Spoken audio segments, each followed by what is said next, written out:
Why is she so relentlessly negative? And may I say, forgive me as a new member, so relentlessly patronising? Thank you, Madam Deputy Speaker. And it is a privilege to open the debate for the opposition on second reading of the Renters' Rights Bill in this momentous week. As the Right Honourable Lady said, it's the week that Labour reaches 100 days in office, and they are to be congratulated. Not everyone gets to 100 days. Seems longer. Sue Gray didn't. Yes, neither did Sue Gray. That's the point. Not everyone gets to 100 days, and so we congratulate them. But so far, the only real actions that we've seen are the noisy infighting and chaos resulting in the hurried reset that we saw over the weekend. Oh dear. Madam Deputy Speaker, this Renters' Rights Bill will be more chaos.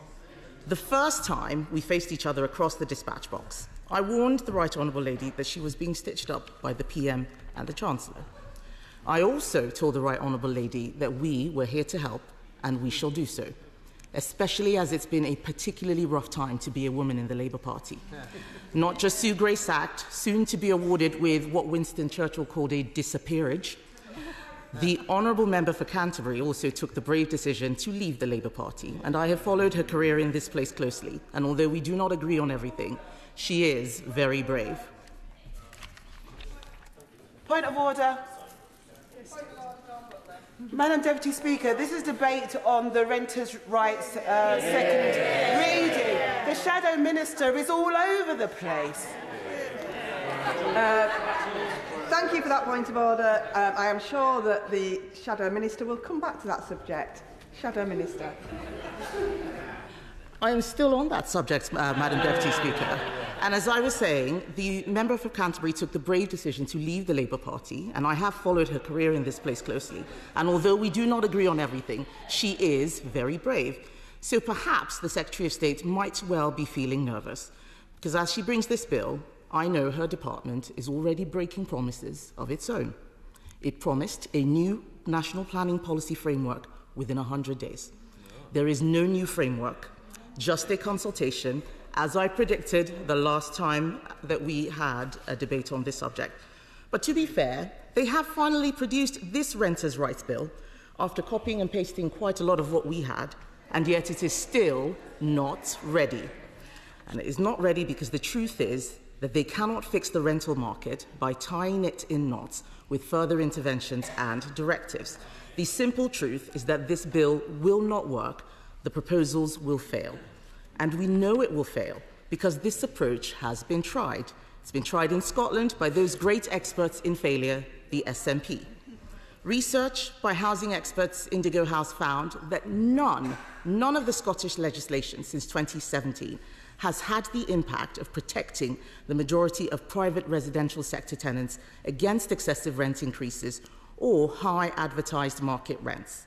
It discovered that tenants found it more difficult to find a home, and that there was a particularly negative impact on those in greatest need, including homeless households and those with less economic power, including those claiming welfare benefits. Will my friend give way?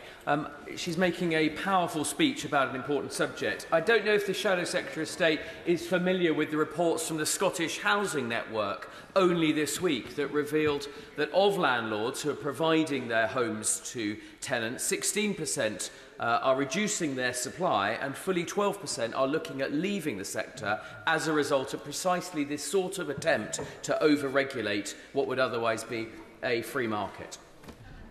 I thank the Right Honourable Gentleman for his intervention. I have not seen that specific report, but I have seen others that indicate that this is what is happening.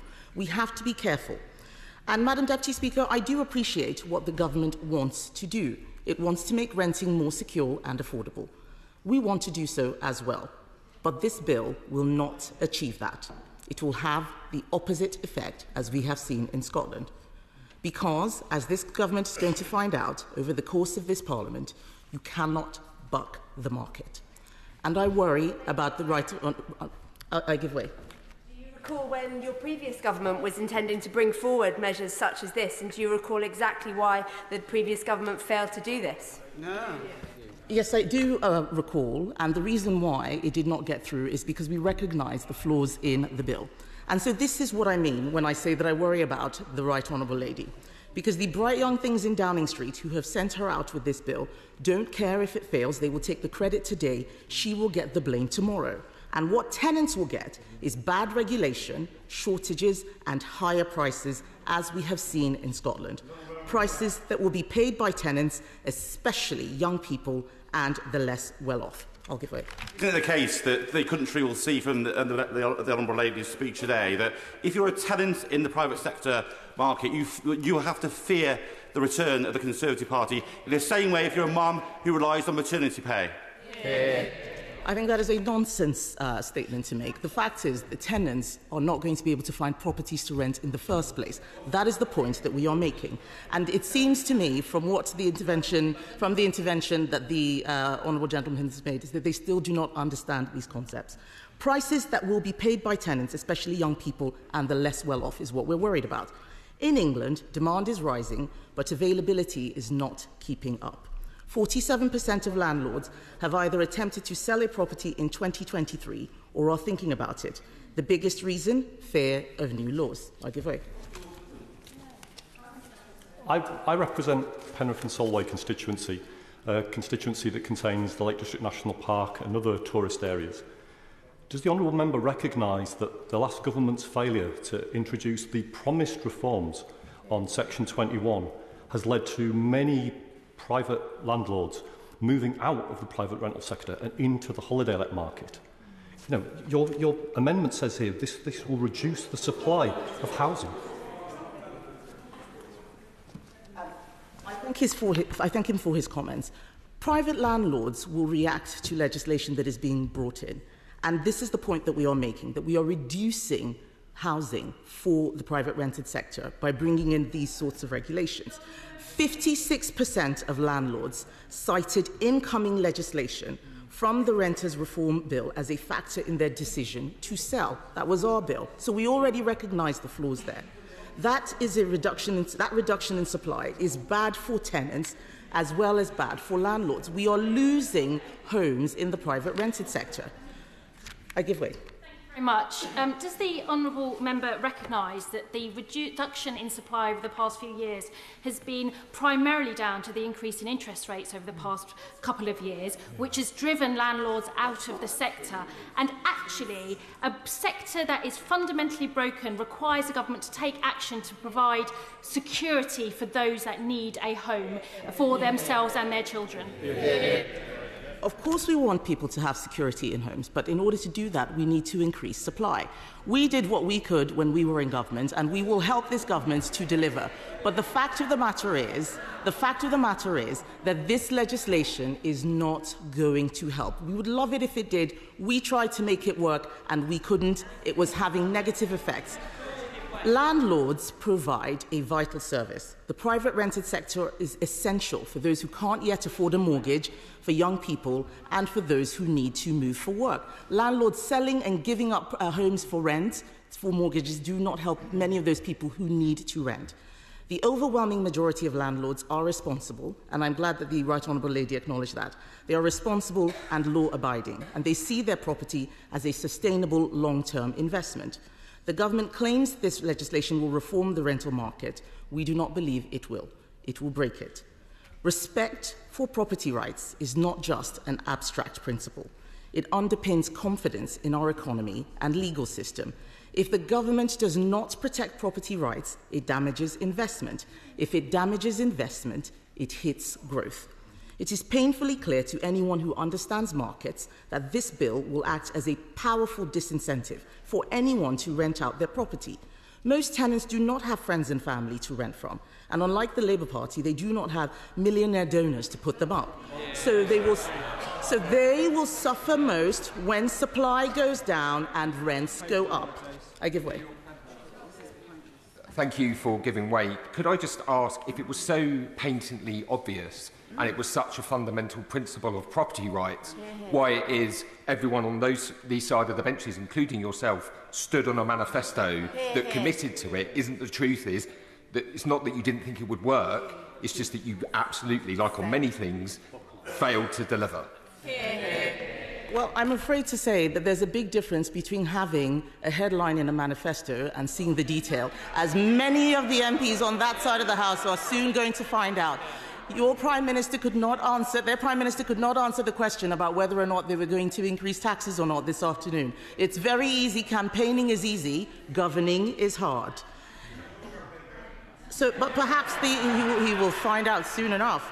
But perhaps the Labour benches are oblivious to these costs and dynamic effects. I can understand that. Listening to their interventions, it appears so.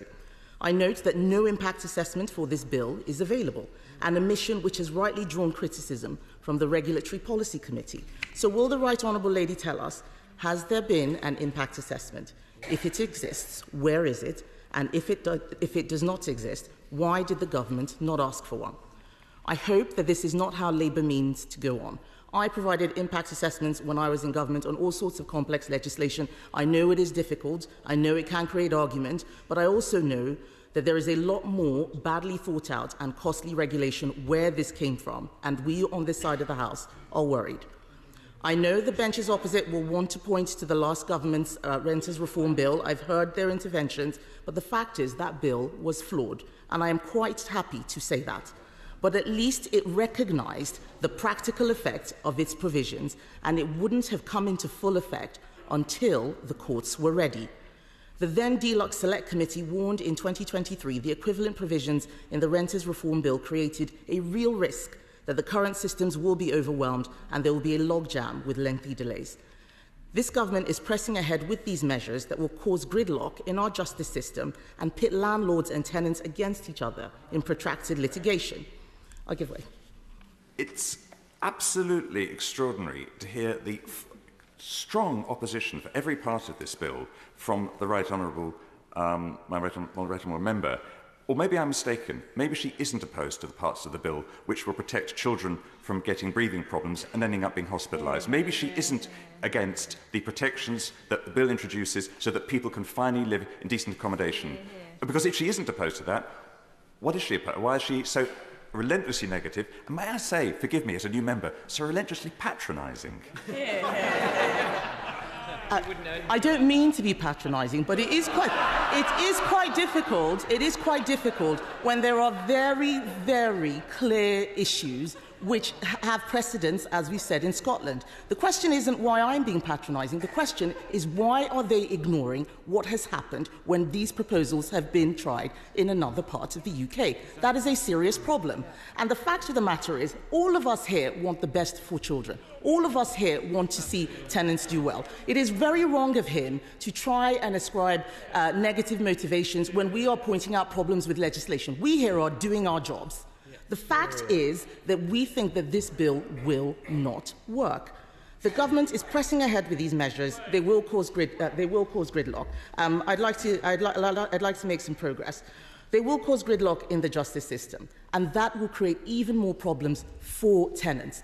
The people that he is trying to help will not be able to get a home in the first place. None of us want to see that.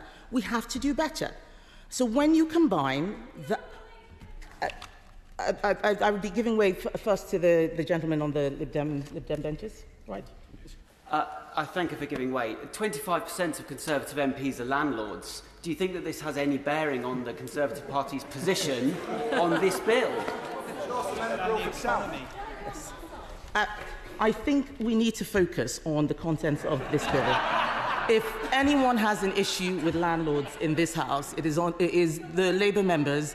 I noticed that the member for Ilford South ran away before this bill started. I think they should look at themselves, and I think that he probably better check his fellow party members before asking that sort of question.